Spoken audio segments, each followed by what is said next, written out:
ধান এবার আলহামদুলিল্লাহ যথেষ্ট ভালো হয়েছে, শুধু আমার না সবারই ভালো হয়েছে। তবে ধানে এই সময়টাতে একটা জিনিস লক্ষ্য করা যাচ্ছে, এই যে যে বাইল দেখতে পাচ্ছেন, এই বাইলগুলো পোকার আক্রমণে কেটে দিচ্ছে।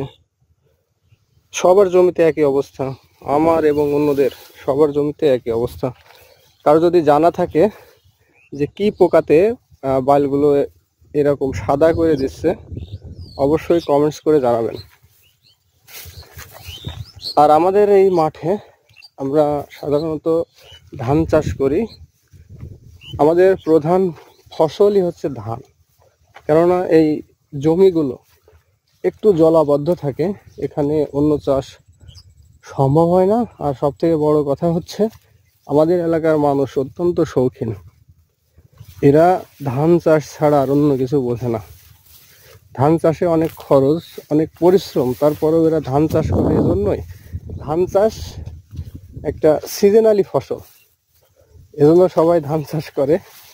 যেহেতু মাঝে মাঝে অনেক পরিশ্রম, হাড় ভাঙা কষ্ট, তারপরেও ওই যে মাঝে মাঝে সময় পাই, এই যে এখন যে সময়টা, এখন মোটামুটি স্প্রে করছে আর 4-5 দিন করে গ্যাপ যাচ্ছে, সময় পাচ্ছে। তারপরেও আমাদের এখানকার মানুষ সকাল থেকে দুপুর পর্যন্ত কাজ করে, তারপর থেকে তারা কিন্তু রেস্ট করে। তবে হ্যাঁ, আমাদের এখানে কিছু কিছু মানুষ আছে যাদের আর্থিক উন্নতি হচ্ছে চাষাবাদ থেকে। তার কারণ হচ্ছে তারা ধানের উপরে নির্ভরশীল নয়, তারা বিভিন্ন 12 মাসি সবজি চাষ করে। যারাই 12 মাসি সবজি চাষ করে, সবজি ফলায়, তারাই আজকে উন্নতি করছে। আর ধান চাষ করে সত্যি কথা বলতে কিছুই থাকে না। জন মানুষকে দিয়ে, সারের দোকানে, ওষুধের দোকানে দিয়ে তেমন একটা কিছু কিন্তু থাকে না ধান চাষ করে।